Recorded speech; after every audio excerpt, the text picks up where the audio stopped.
सरिया जहाज हरी जो बिसरिया, बूढ़ सी बीच भव सिंधु भारी, राम ही चरण पार क्यों पाएगा, नाम वैराग बिन होय अखबारी। प्रणाम करते हैं विश्वात्मा के पावन चरणों में अनंत बार। समाराध्य पुण्य श्लोक तपश्चरण चरित्र चक्र चूड़ामणि, अंतर्राष्ट्रीय रामष्टी संप्रदाय शाहपुरा जन्मदाता ब्रह्मदेशु आय धर्म चरण जी नाम महापुरुषों के कल्प वृक्षमय प्रणम्य पाद पद्मों में श्रद्धा भक्ति प्रीति पुरस्सर विनयावनत होते हुए प्रणिपात करते हैं। उन्हीं चतुष्टय का पावन स्मरण, राम द्वारा की रशकन का वंदन अभिवादन,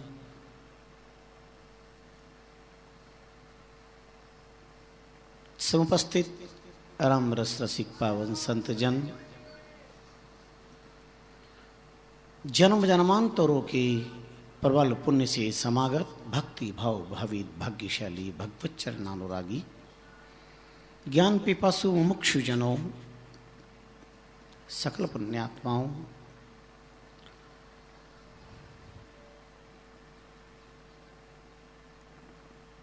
चातुर्मास का अविष्ट ग्रंथ श्रवण सार सकल शास्त्र का सार जिस पे निहित है। प्रतिदिन हम नित नया कुछ प्रसाद राम गुरु की कृपा से पा रहे हैं।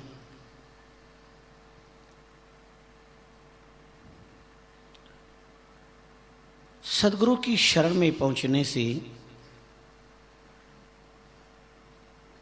कौन सा संकट है जो दूर नहीं होता।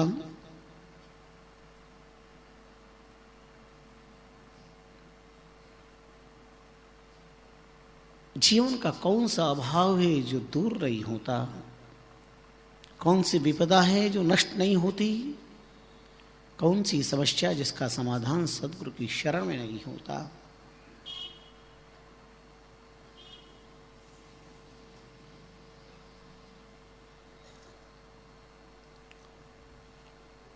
सूर्योदय से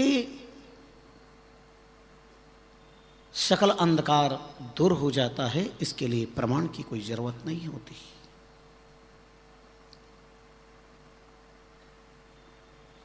पर महापुरुषों ने एक अनुभव अजब और गजब दिया है।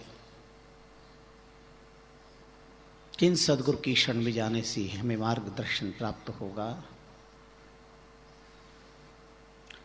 संसार के पास प्राप्त विवेक में सार और असार का भेद क्या है, यह जानने का सामर्थ्य है या नहीं है।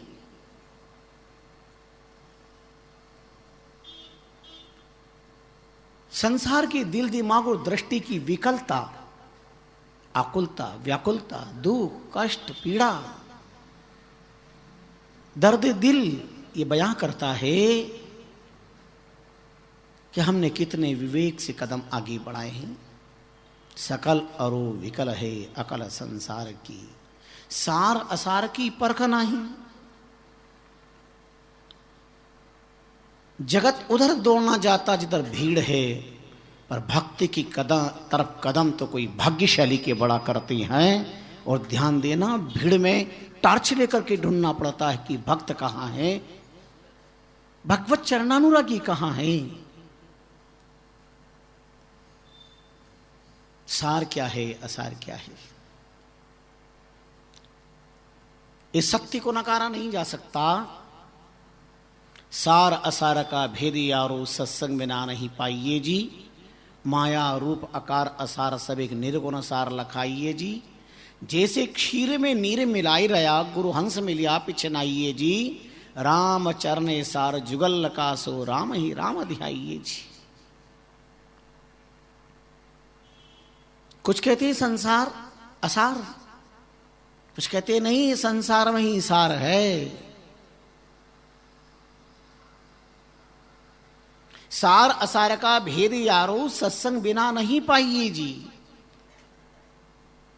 हम संत की सन्निधि के बिना, सत्संग सभा का सेवन किए बिना सार असार का बोध नहीं कर पाते हैं। कि हमारे लिए क्या सार है, क्या असार है। यद्यपि नीतिकार कहते हैं अनंत शास्त्रम बहुलाश्च विद्या अल्पश्च कालो बहुविघ्नताचु यद सारभूतम तदुपासनीयम हंसो यथाक्षीरमिवाम्बु मध्यात्। शास्त्र अनंत हैं, विद्याओं का कोई वारा पार नहीं है, लेकिन प्रत्येक मानव के पास प्राप्त समय बहुत जीवन में अल्प है।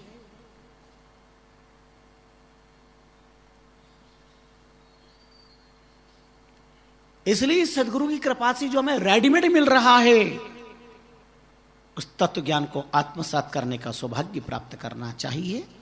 यद सारभूतम तदुपासनीयम, सार वस्तु को कैसे प्राप्त करे? हंसो यथाक्षिवाम मध्यात्, दूध और पानी मिला हुआ हो तो हंस उसमें से दूध को निकाल लेता है।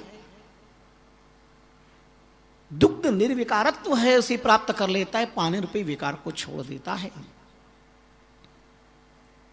थैंक्स गॉड, ये विशेषता सृष्टि की सृजन में एक ऐसी पक्षी जगत में रखी। काश ये विशेषता मानव के अंदर विधाता रच देता, यहां कोई ऐसी मशीन फिट कर देता कि दूध और पानी मिला हुआ हो तो दूध पी लेते, पानी को छोड़ देते। पर ये विशेषता हंस में रखी है। गोस्वामी तुलसीदास जी भी इस पावन प्रसंग को स्मरण किए बिना अपने आप को नहीं रोक पाए। जड़ चैतन गुण दोषमया विश्व किन्न करतार, संत हंस गुण गह ही पय परिहरि वारी विकार। दूध और जल मिला हो तो हंस दूध रूपी गुण को स्वीकार करता है, जल रूपी अगुण को, दोषों को, बुराइयों को त्याग कर देता है। भक्ति के पथ के पथिक बनना है तो आपको हंस वृत्ति धारण करनी पड़ेगी। जो अच्छी बातें उसे स्वीकार कर लो, और जो हमारे कल्याण की बात नहीं है उसको जीवन से हटा करके रख दो। यही जीवन का तथ्य होगा।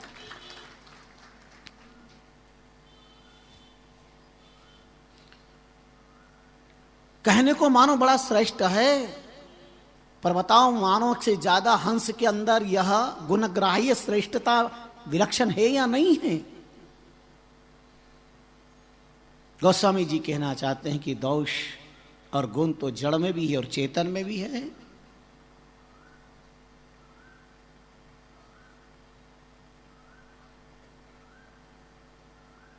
मानव मात्र में गुण दोष विद्यमान है। संपूर्ण दोषों का पुतला भी कोई नहीं है, संपूर्ण गुणों का खजाना भी कोई नहीं है। सर्वगुण संपन्न तो केवल एक राम और गुरु महाराज के अलावा संसार में कोई हो ही नहीं सकते। सर्वगुण संपन्न। आप कहेंगे जड़ में क्या गुण दोष है? पत्थर क्या गुण दोष है? पत्थर होता है। पत्थर आखिर पत्थर होता है। भूखे के हाथ में लगता है तो वृक्ष पर पहुंचता है और फल को प्राप्त कर लेता है। पत्थर फल प्रदान कर देता है। पत्थर आखिर पत्थर होता है। किसी अनाड़ी के हाथ लग जाए तो जीते जी कपाल क्रिया कर देता है। पत्थर आखिर पत्थर होता है। एक चतुर शिल्पी के हाथ लग जाए तो रात भर हथौड़े की चोट सेनकर सुबह मंदिर का भगवान होता है। पत्थर तो आखिर पत्थर होता है। पत्थर आखिर पत्थर। गुणत्व और दोषत्व तो सब में विद्यमान है। भगवान की विचित्र रचना है।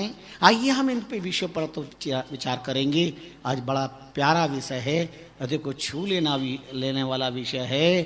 सकल अरु विकल है अकल संसार की, सार असार की परखना ही। सार क्या है, असार क्या है?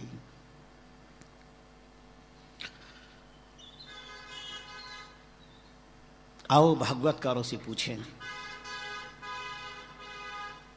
व्यास जी को नमन करते हैं, सुखदेव जी को प्रणाम करते हैं।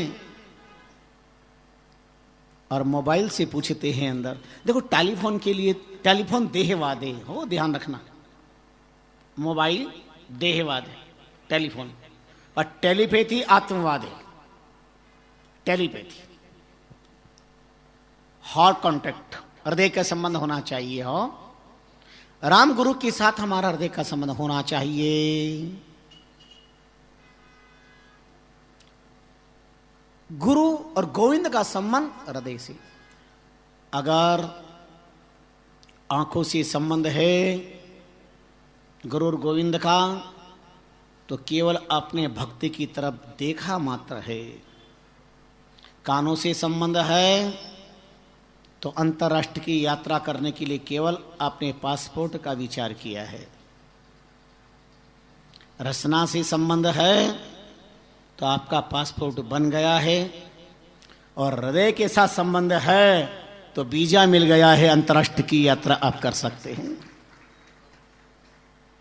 सुन सुन वे सज्जन बात कहूं तेरे काज की आज विचारिए जी, कालबुत को कोटे तन्न बनिवतास को कहाँ संवारिए जी, सतसंग को सोध सुजान प्यारे रसना सो राम उचारिए जी, जन राम चरण मरण न मिटे गुरु ज्ञान हृदय मत धारिए जी। संत शास्त्र ईश्वर ज्ञानी गुणी मनीषियों की, सदविचारकों की, अनुभवियों की बात को कागज पे नहीं कलेजे पर लिखने का अभ्यास करो। कागज तो जल जाएगा, फट जाएगा, मन चला चुरा ले जाएगा, लेकिन आपका कलेजा कौन ले जाएगा? जहाँ जाओगे आपका कलेजा साथ रहेगा। और जब ये आंख बंद करोगे तो कलेजे पर लिखी हुई बात को, राम गुरु के सिद्धांत को पढ़ सकोगे और मार्गदर्शन हमेशा मिलता रहेगा। अपने कलेजे पर लिखिए, हृदय की डायरी में नोट करें। तो भागवतकार क्या कहती हैं? असारे संसारे विषय विषसंग कुल धियः, क्षणार्धं क्षेमार्थं पिबद सुखगाथा तुलसुदं, किमर्थं व्यर्थं बहुव्रजत कुपते कुतसित कते, परीक्षित साक्षी श्रवण मोक्त योक्ति कथने। असार संसार सागर में व्यर्थ ही भटकने वाले, हे कुपथ मार्ग पर चलने वाले लोगों, एक बार आंख खोल करके शांत दांत दिमाग से विचार करो और महापुरुषों की वाणी पर, उनके शब्द पर एक बार ध्यान दे दो। हे विषयानुरागियों, विषया शक्ति में तुमने चित्त को इतना समाहित कर दिया कि तुम अपने सृजनहार को ही भूल गए, गुणस्रष्टा को विस्मृत कर दिया। असारे संसारे विषय विषय संग को लग दिया।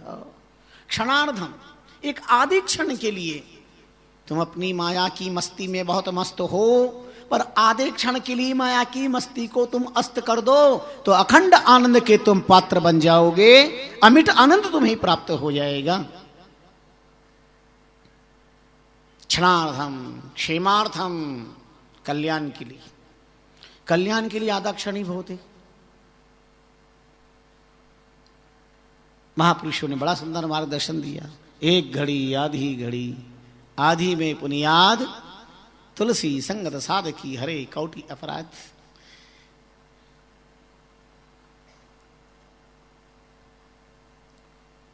विधाता महंगी घड़ी सबको दे। सुनिए, परमात्मा महंगी सी महंगी घड़ी सबको दे, पर मुश्किल की घड़ी किसी को ना दे। मुश्किल की घड़ी किसी को ना दे। और मुश्किल की घड़ी से बचना है तो आपको रामगुरु की शरण में आना पड़ेगा। सदगुरु को एको शब्द जे कोई लेवी मान, तो सहज होते संदास मुश्किल से आसान। कितना भी मुश्किल काम हो आसान हो जाता है रामगुरु की शरण आने पर। तो क्षणार्धम क्षेमार्धम पिबत सुगाथा तुलसुधाम।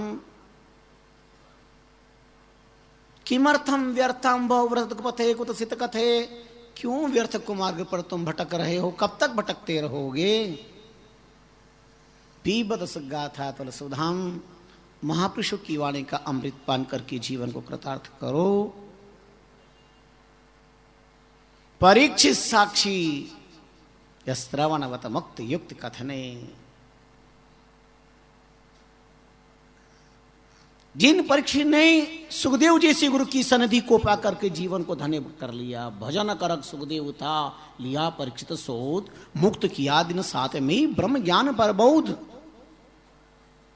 सारे शास्त्र का निचोड़ दिया है सुखदेव जी ने। 18,000 श्लोक की व्याख्या करने के बाद अंत में सार बात क्या श्रवण करवाई गुरुदेव ने। परमंश वितराग परिव्राजक श्री सुखदेव जी जैसे समर्थ सदगुरु समर्पण शिष्य परीक्षित से कहती, परीक्षित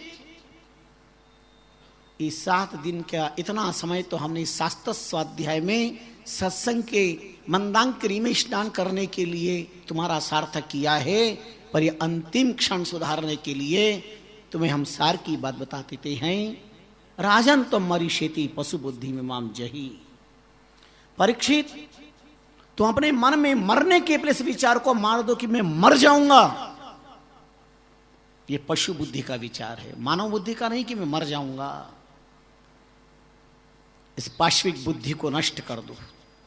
न जाता प्रागभूत अध्या, तुम पैदा ही नहीं हुए तो मरोगे कहां से, पैदा ही नहीं हुए तो मरोगे कहां से, जो पैदा हुआ वो मरेगा। इसलिए समुद्र मंथन में जब हलाल कालकूट निकला तो 33 कोटि देवताओं का किसी का सामर्थ्य नहीं था कि तुम 33 करोड़ मानो या 33 कोटि 33 प्रकार के देवता मानो, जो मानना है मान लो, तुम्हारी बुद्धि अच्छी बात है, जो भी मानो। लेकिन किसी का सामर्थ्य नहीं था। पर एक राम नाम का अद्भुत बंदा, राम नाम मर्मज्ञ अखंड सनातन राम से नहीं, शिव जी ने उस कालकूट को पान कर लिया, क्योंकि उनके पास में राम नाम रूपी अमृत था। इसलिए कालकूट को भी आपने पान कर लिया, हलाहल गरल को भी आप पान कर लेते हैं। बाकी देवताओं ने क्यों नहीं किया? क्योंकि जहर की सद्य प्रतिक्रिया है मृत्यु। जहर की सद्य प्रतिक्रिया है मृत्यु। जो जहर पिएगा मरना पड़ेगा। तो मरेगा कौन? जो पैदा हुआ है वह मरेगा। सब पैदा हुए, पर भगवान शंकर पैदा कहां हुए? बताओ, भगवान शंकर की बर्थडे है क्या? विचार करना। मुझे तो नहीं मिली भाई, अगर किसी को पता हो तो बता देना। I am student alive. हम यावत जीवन अपने को विद्यार्थी मानते हैं। कहीं से भी कुछ गुण की बात मिले उसे संग्रहित कर लेना चाहिए, जहां से मिले। अरे हीरा तो कचरे में भी पड़ा हो तो उसे उठा लेना चाहिए। हीरा हीरा है, गुण कहीं से मिले प्राप्त कर लेना चाहिए। हमारी बुद्धि गुणग्राही बननी चाहिए।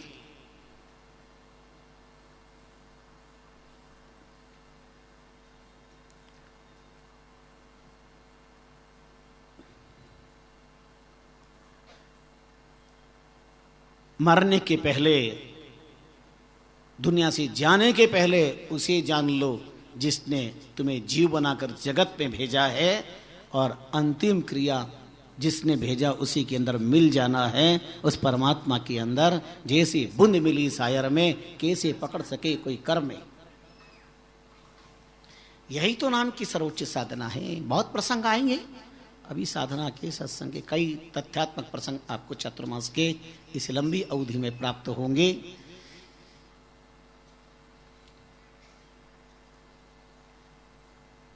सार क्या बताया सुखदेव जी ने? नर परीक्षित भयो परायन, सुखदेव सु शब्द पिछायन। राम राम दिन साध पटायो, तज नर लोक परम पद पायो। और केता कहूं कहत नहीं आवे, हरि हरि जन को पार न पावे।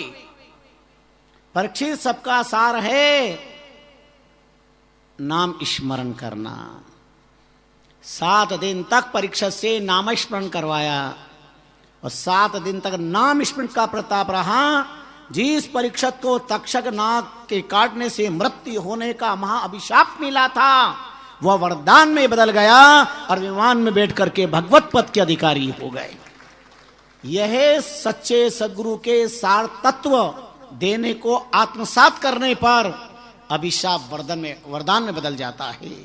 इससे बढ़कर के और क्या सामर्थ्य होगा। स्वामी जी ने एक चिंतन दिया है,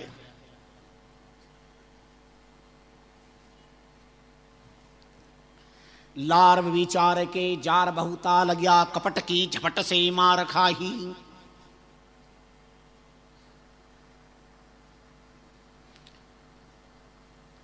पतिव्रता नारी के जीवन में एक ही लक्ष्य, एक ही ध्येय होता है, लेकिन नगर वधु के यहां पर तो वो जगत का बिछोना है, दुनिया की भीड़ लगी रहती है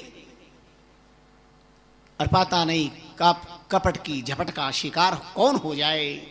लार विचार के जार बहुता लगिया, कपट की झपट सी मार खाई।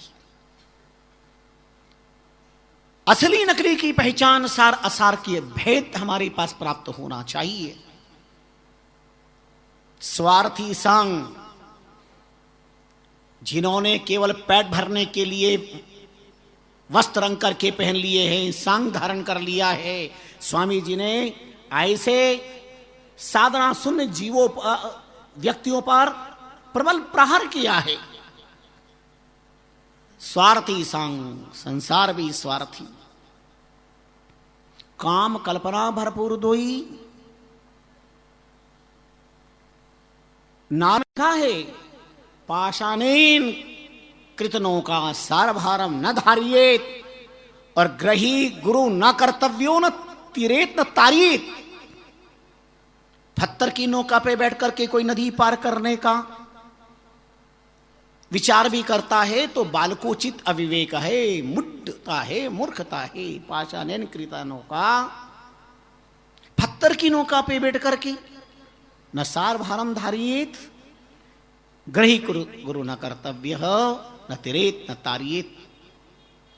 ना गुरु मिलिया न शिष्य भया, लालच खेलिया डाव, और दोनों डूबा बापड़ा बैठ पत्थर की नाव।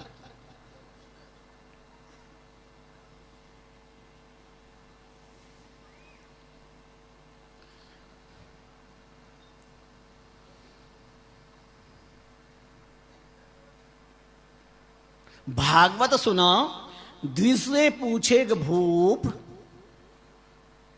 बड़ी प्यारी गंभीर भागवत की कथा सुन करके राजा ने पंडित से पूछा, परीक्षित मुक्त भय, हम क्यों न भय, हमारा उद्धार क्यों नहीं हुआ? मम सुनन में कमी या आप वाचन माए, मेरे सुनने में कोई फर्क रह गया कि आपकी भागवत कथा में कोई फर्क रह गया? द्विज असमंजस भया, संत मिले एक आए। पंडित जी क्या उत्तर देते? काम है भागवत सुनाना।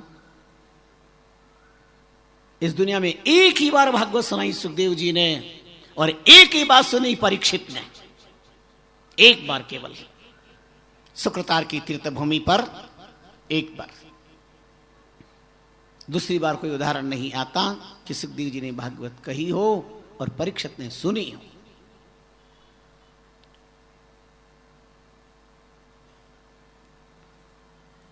इसलिए स्वामी जी ने वर्णन किया, सुखदेव जैसा गुरु मिले सिख परीक्षित हुई। दत्तात्रेय को जदू मिलिया, दत्तात्रेय जदू को मिलिया, किया पलक में पार। ऐसा सिख सदगुरु मिले तो तीर्था की तिक बार।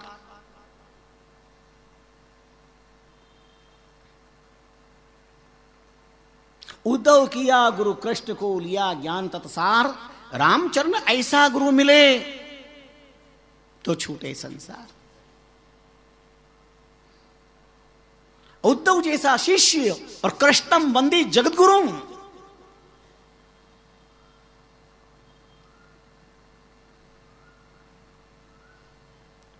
महापुरुषों की वाणी का इतना गंभीर प्रसंग, इतने तत्व भरे हुए हैं लोग कहते हैं हमें क्या लेना देना, उद्धव का क्या लेना, माधव का क्या देना, हमें कोई मतलब नहीं साहब, उद्धव का क्या लेना, माधव का क्या देना। पर स्वामी जी ने संसार के इस प्रसंग में भी स्वार्थवाद है इस पर प्रहार किया है। उद्धव को लेनो न माधव को देनो, यूं भाकत संसार, पे उद्धव माधव को लेनो देनो है सार, लेनो देनो है सार। ज्ञान उद्धव को लेनो और तनमन आपो अर्प साँच माधव को देनो, निज दिन रटनो राम को देनो साँच करार, उद्धव को लेनो न माधव को देनो यूं भागत संसार। अरे दुनिया के लोगों, कहां तुम इस मुहावरे का प्रयोग कर रहे हो, इस कहावत का कि उद्धव का क्या लेना, माधव का क्या देना। सार बात क्या है, विवेक क्या है, आंखें खोलो और कर्ण खोल करके सुनो। उद्धव का ज्ञान लेना है, वो ज्ञान जो कृष्णम वंदे जगत गुरु ने दिया है। क्या ज्ञान दिया है? स्वामी जी रामचंद्र जी महाराज फरमाते हैं,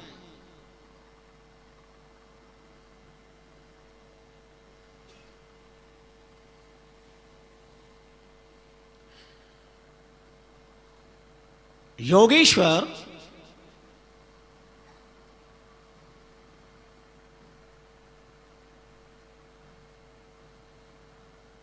भगवान द्वारकाधीश उद्धव को तत्व ज्ञान देते हैं। कृष्ण कयो भागवत में उद्धव को निज ज्ञान, परा परे पर ब्रह्म को दृढ़ करवायो ध्यान। कौन सा ज्ञान दिया? निज ज्ञान। कल क्या बात चल रही थी? सो सदगुरु निज रूप नाम निर्वाण बतावे, जतवंत संतोष भोग दे शीश निपावे, भरम कर्म और भोग शोक संसार निवारे। भरम कर्म और भोग शोक संसार निवारे, तीन ताप की जलन हरण हो पार उतारे, कर्णधार करना सुने दया धर्म की मूल, रामचंद्र ताकी शरण मिट जाए संशय सूल। भरम कर्म का तुतड़ा सदगुरु दिया उड़ाए। कितना प्रमाण श्रवण करना चाहते हो? तो कृष्ण कयो भागवत में उद्धव को निज ज्ञान, परा परे पर ब्रह्म को दृढ़ करवायो ध्यान।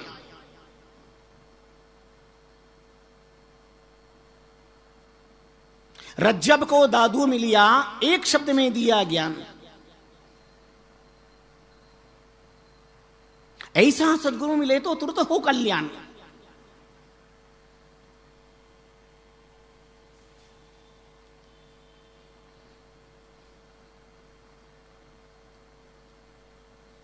तो पंडित जी जब उत्तर नहीं दे सके, नाम लिहारी महापुरुष निकल रहे थे, बात कान में पड़ गई। महात्मा ने क्या किया? राजा को भी खंबे से बांध दिया ने, महात्मा को भी, वो पंडित जी को भी बांध दिया। दोनों को बांध दिया। फिर पूछा,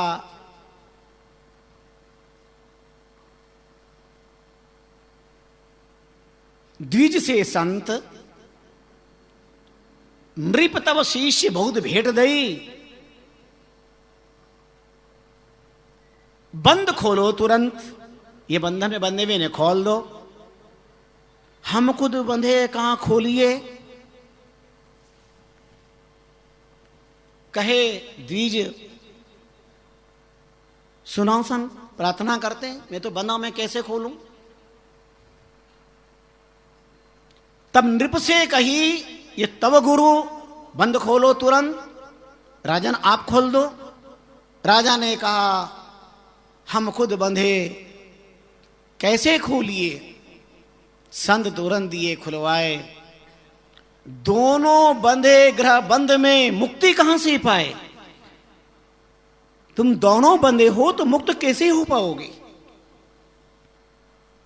तब श्रृंगार में एक बड़ा मार्मिक प्रसंग दिया।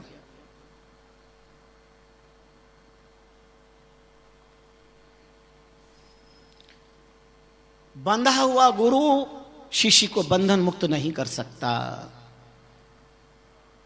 और इसलिए पानी पीजिए छान के, गुरु कीजिए जान के।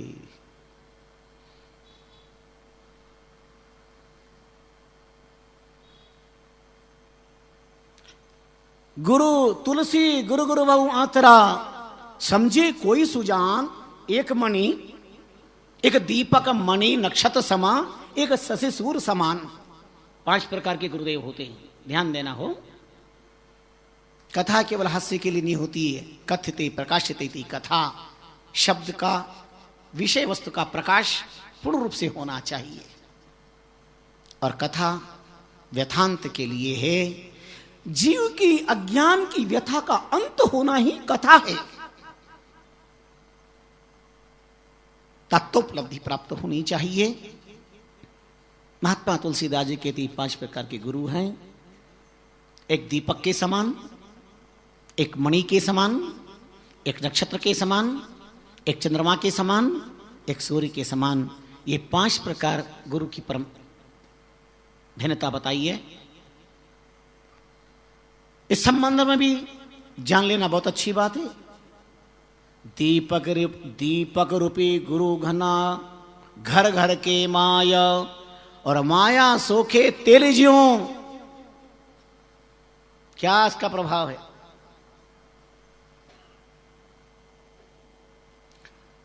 जैसे दीपक घर घर में होता है, ऐसे दीपक रूपी गुरु भावते घर बैठे आ जाते हैं कि आओ दीक्षा प्राप्त कर लो, शिक्षा प्राप्त कर लो। दीपक रूपी गुरु घना, घर घर के माय, घर घर के माय। माया सोके तेल ज्यों, अंत अंधेरा।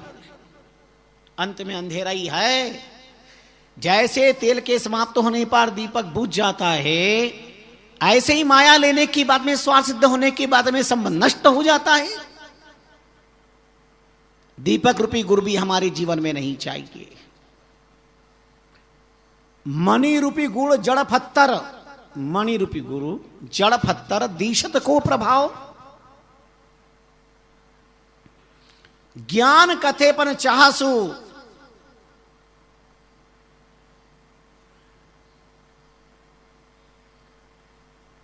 मणि जड़ है,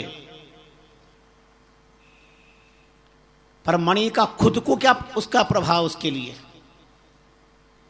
मणि रूपी गुरु जड़ पत्थर, दीशत को।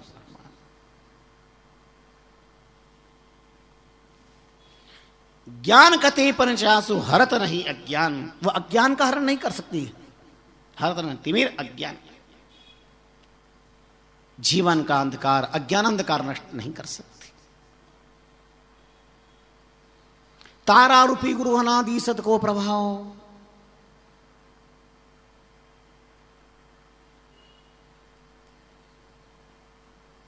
तारों का प्रभाव कितना है? ये जुगनू तभी तक चमकते हैं जब तक सितारों का उदय न हो जाए, और तारे तब तक टिमटिमाते हैं जब तक चंद्रोदय न हो जाए। ठग खाने का था। सोम स्वरूपी गुरु घटबद्धी सीमा, चंद्रमा में घटबद्ध है। मोह स्वाति प्रकाश पुनि,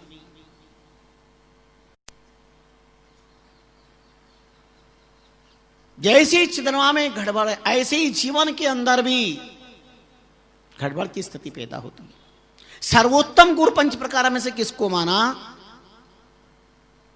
चंद्र का प्रकाश भी कब तक? जब तक सूर्योदय न हो जाए।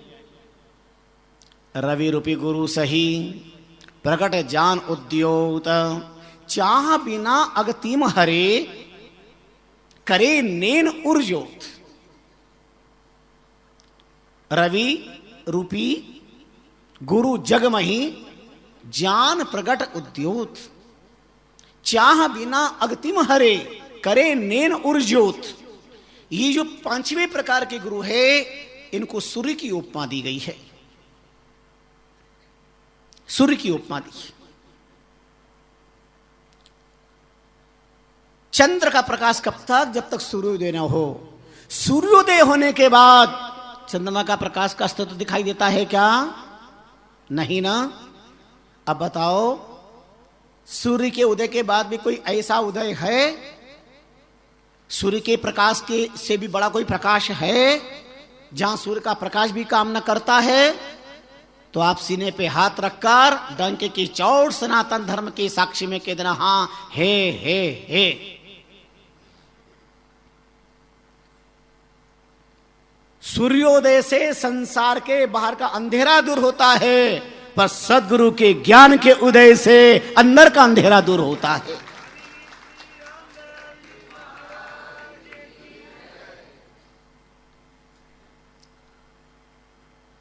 इसलिए सोनकादिक ऋषि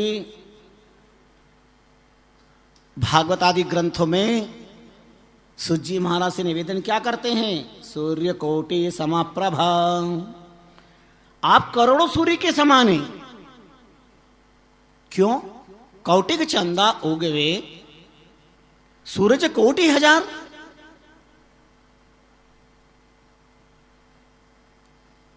लाखों करोड़ों चंद्र हो जाए, करोड़ों सूर्य उदय हो जाए, वह संसार के बाहर का अंधेरा दूर कर सकते हैं, पर हृदय के अंधकार को, अंदर के अंधेरे को दूर करने का सामर्थ्य सूर्य में भी नहीं है। पर सदगुरु की कृपा के अंदर ज्ञान का जब आलोक होता है, वह अंदर का अंधेरा दूर कर देते हैं। और याद रखिए, बाहर का अंधेरा उतना खतरनाक नहीं जितना अंतर तमस, अंदर का अंधकार जितना खतरनाक है। भीतर के अंधकार ने काम की चट्टानों से लहूलुहान किया है जीवन को। भीतर के अंधकार ने क्रोध की दीवारों से सिर फोड़ा है। भीतर के अंधकार ने मोह के पत्थरों से घायल किया है। भीतर के अंधकार ने परिवार को तोड़ा, समाज को तोड़ा, राष्ट्र को तोड़ा। यह भीतर का अंधेरा है।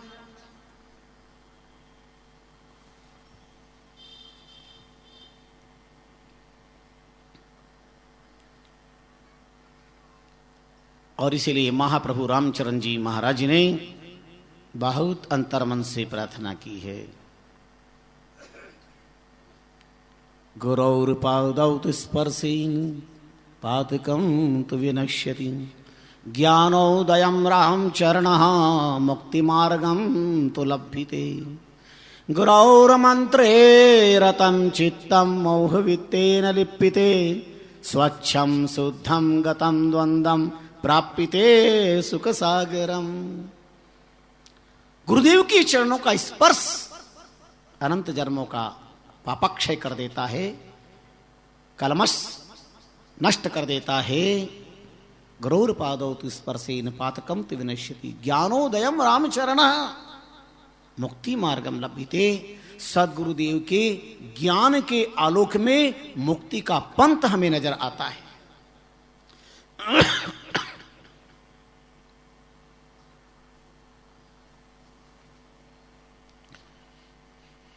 इसलिए महापुरुषों ने फरमाया, अंध से अन्न मील कंद पर भार ले संबंध, गुरु सिख होई राम ही चरण पार क्यों पाएगा, नाम विराग बिना। आहा, तीरन को अनुसरिया जहाज हरी जो बिसरिया, बूढ़ सी बिज भव सिंधु भारी। तुम तीरना भी चाहते हो, जगत जल का रास्ता भी पार करना चाहते हो, और जहाज को, नौका को, स्टीमर को जीवन में स्थान नहीं देना चाहते। बिना गुरु के डायरेक्ट गोविंद से मिलना चाहते हो। कैसे संभव होगा? नदी के किनारे पर आम के वृक्ष को खड़े होने का सौभाग्य मिला। कल कल नाद नादिक सरिता का जल वृक्ष के मूल में जाता है, तने में आता है, टहनियों में आता है, पत्तों में आता है, और फिर उस जल को प्रक्रिया से प्राप्त करके मदोन्मस्त हो रहे हैं। एक फल ने विचार किया, अरे जल तो वो बह रहा नीचे, अब ये धीरे धीरे हमको पहले मूल में जाएगा, तने में आएगा, टहनी में, पत्तों में, फिर मिलेगा। डायरेक्ट पालो ना, और सीधा ऊपर से गिरा किनारे पर और जल पा लिया। जल तो पा लिया, लेकिन जीवन नष्ट हो गया। क्यों? पहले जो जल मिल रहा था वह तंत्र से मिल रहा था, शासन से मिल रहा था, अनुशासन से मिल रहा था, प्रक्रिया से मिल रहा था, व्यवस्थित मिल रहा था।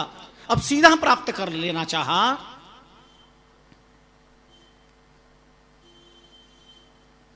खोजी महात्मा अपने शिष्य के साथ उधर से निकले। शिष्य ने, गुरुदेव क्या मस्त आम का झाड़ है, देखो ये आम कितने मस्त, यौवन के मदोन्मत्त अवस्था में प्रसन्न हो रहे हैं, खिलखिला रहे हैं। गुरुदेव ने कहा नीचे देख, तो एक फल सड़ा हुआ था।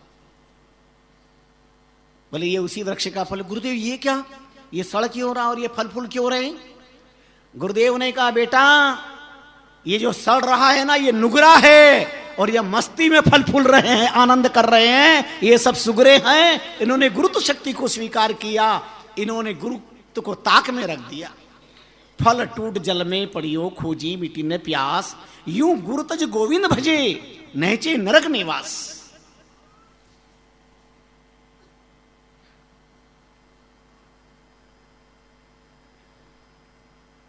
मंत्र और यंत्र हमारे जीवन के अंदर प्रगति के साधन हैं, पर तंत्र के बिना दोनों नुकसान कर देंगे। क्योंकि मन हमेशा नीचे की ओर बहता है, पानी भी नीचे की ओर बहता है, पर नीचे नदी तालाब कुएं में रहने वाले पानी को ऊपर पहुंचाना है तो यंत्र चाहिए। और जो मन जन्म जन्मांतरों से निकृष्ट भोगों की तरफ दौड़ रहा है, इसको अध्यात्मवाद की ऊंचाई के लिए, ऊर्ध्वम गच्छन्ति सत्वस्था बनाने के लिए मंत्र चाहिए। यंत्र से पानी ऊपर जाता है और मंत्र से नीचे की तरफ जाने वाला मन मंत्र के प्रभाव से ऊपर जाता है। पर गुरु का तंत्र चाहिए, गुरु का शासन चाहिए। गुरु के शासन में शिष्य का मन अनुशासित होता है। ये शासन और अनुशासन हमारे अध्यात्मवाद में बहुत गहरा असर करते हैं, बहुत गहरा असर करते हैं।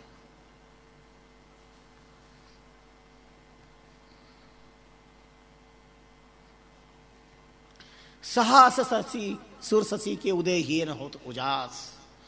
महाप्रभु कहते हैं कितना ही सूर्य चंद्र उदय हो जाए, ही न हो तो उजास, हृदय का अंधकार दूर नहीं होता। हृदय का अंधकार तो सदगुरु की कृपा से दूर होगा, उनकी कृपा के बिना कभी भी संभव नहीं है।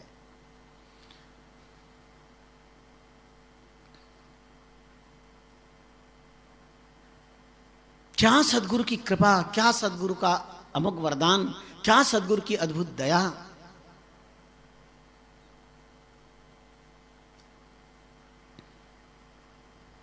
कैसी कृपा होती है सदगुरु की। बड़ा सनातन प्रसंग है, बहुत लोगों को याद है।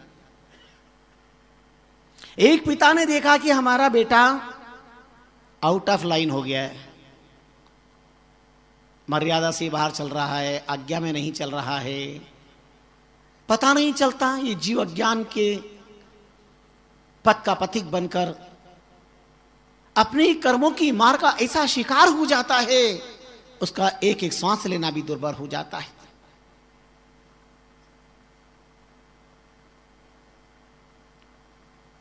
व्यसन का शिकार हो गया, अब कैसे व्यसन मुक्त हो ना हो।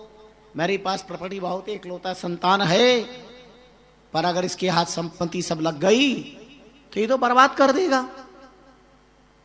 थोड़ी सी संपत्ति रखी, बाकी सब व्यवस्थित छिपा के रख दी। आसन्न मृत्यु पिता ने पुत्र को बुलाया और समझाया, बेटा देखो ये बार बार जन्म नहीं मिलता, विवेक से काम करो, अच्छे संस्कारों से काम करो। मैं तो बेटा दुनिया से जा रहा हूं, पर तुझे चार बात कह के जा रहा हूं। मन तो नहीं था पर सुन लिया, बोलो पिताजी। पिता ने पहली बात बताई, बेटा छाया में आना जाना। दूसरी बात बताई, सदा मीठा भोजन खाना। तीसरी बात बताई, सोना गदिया तकिया गद्दा तकिया माही। चौथी बात बताई, उधार दे के मांगना नहीं। ये चार बात बताई। बेटा जीवन से तो छाया में आना जाना। आजकल ये बच्चे बच्चियां कुछ कर लेते ना, पता ही नहीं चलता कि आतंकवादी कौन। इधर भी बांध लेते इधर भी बांध लेते हैं, चश्मा लगा लेते हैं। अबे तो ये भी नहीं पता चलता है कि बालक है कि बालिका है, ये भी समझ में नहीं आता। सबको सुखदेव बन जाना पड़ता। जैसे सुखदेव जी के भीतर नर नारी का कोई भेद नहीं था, वो इनको देख करके पता ही नहीं चलता है कि क्या है क्या नहीं है। अब पता नहीं इन सबके पीछे धारणा क्या हो सकती है जगत की, जगत जाने। लाभ कम है और नुकसान बहुत ज्यादा है।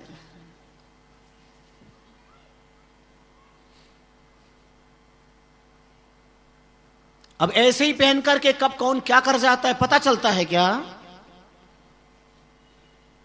मतलब आज ऐसा जमाना गया चरित्र की धरती पर, मेरा भारत महान, इस चरित्र प्रधान राष्ट्र की आज ऐसी नौबत आ गई कि तुम अपनी शकल तक दिखा नहीं सकते हो, मुंह छिपा करके जा रहे हो।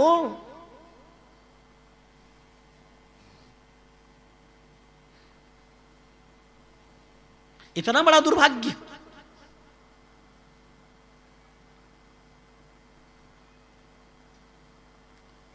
वजह तो सोचो इसकी।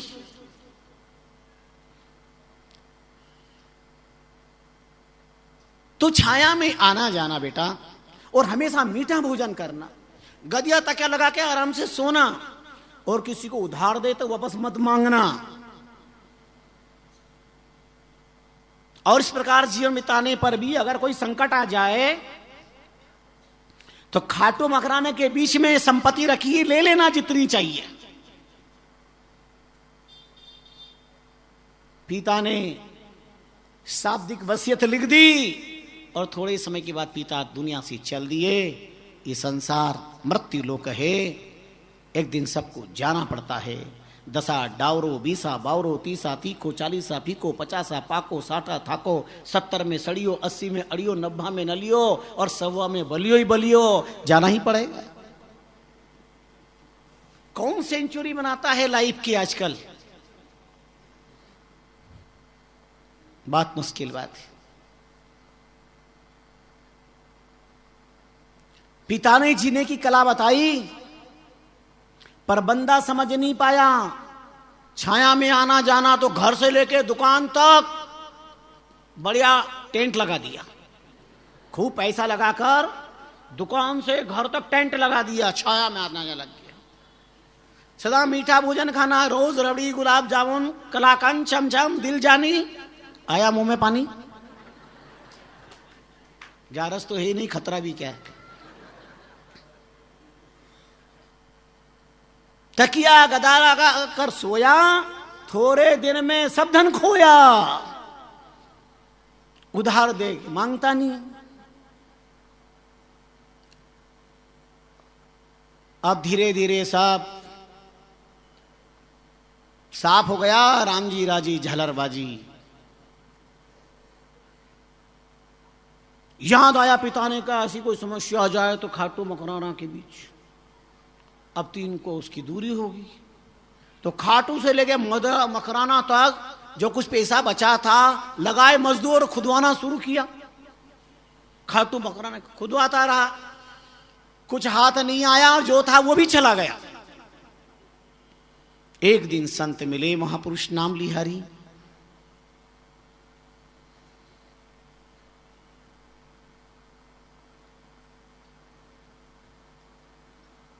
सदगुरु की प्राप्ति हुई। गुरुदेव के चरणों में, संत के चरणों में निवेदन की सारी बात।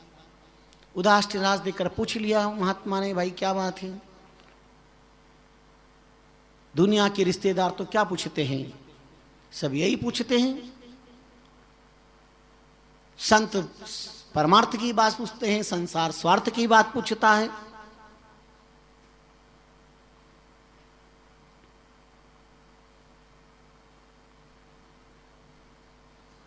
दुनिया के लोग संपत्ति के बारे में पूछते हैं, परिवार के प्यार के बारे में पूछते हैं, धनमाल के बारे में पूछते हैं। हर कोई पूछता है बोलो तुम्हारा धनमाल कितना है, हर कोई पूछता है बोलो घर बार कितना है, हर कोई पूछता है बोलो तुम्हारा परिवार कितना है, पर कोई नहीं पूछता कि प्रभु से प्यार कितना है, परमात्मा से कितना प्यार है। दुनिया में जिसको देखो क्यों रो रहे हो, बोले पिता का प्यार नहीं है। क्यों रो रहे हो? माता का वात्सल्य समाप्त हो गया। भाई तुम क्यों रो रहे हो? भाई पत्नी से बहुत परेशान हूं। तुम क्यों रो रहे हो? बोले पति से परेशान हूं। तुम क्यों रो रहे हो? बोले बच्चों से परेशान है। इस संसार में रोने सत्ता नहीं इसलिए रो रहे हैं, संपत्ति नहीं मिली इसलिए रो रहे हैं, पर कोई नहीं कहता कि परमात्मा के दर्शन नहीं हो रहे हैं इसलिए रो रहे हैं। परमात्मा के लिए रोने वाले कितने लोग हैं। संत ने पूछ लिया, उन्होंने सारी बात बताई। संत मुस्कुराए, कहने लगे, अरे अज्ञान दीवाना, पिता के वचन का मर्म न जाना। पिता ने क्या कहा तू समझ नहीं पाया? छाया में आने जाने का मतलब क्या? ये टेंट लगा करके लाखों का खर्चा करना नहीं। छाया में आने जाने का मतलब है सूर्योदय के पहले उठ करके व्यापार प्रतिष्ठान पर जाओ, उठ करके भगवत अर्चना करो, देव दर्शन करो, गुरुद्वारे जाओ, अगरबत्ती लगाओ और सूर्योदय के पहले पहले दुकान पर जाकर के मंगलाचरण कर लो और सूर्योदय के बाद घर पर आओ। यानी दिन भर पुरुषार्थ परायण बने रहो। तो जाओ जब भी छाया, सूर्योदय के पहले अखंड टेंट लगा हुआ है, और आओ सूर्यास्त के बाद तो छाया। अब बताओ पैसा खर्च करना पड़ा क्या? परमात्मा ने परमानेंट छाया कर रखी है। सदा मीठा भोजन खाना, ध्यान रखना, स्वाद मिठाइयों में नहीं है, भूख में है। अगर भूख अच्छी लगी हो तो 3 दिन की रोटी के सूखे टुकड़े में भी 56 प्रकार के पकवान का स्वाद आता है। और अगर भूख नहीं हो ना तो इंदौर की 56 दुकान पर चले जाओ तो भी आनंद नहीं आएगा।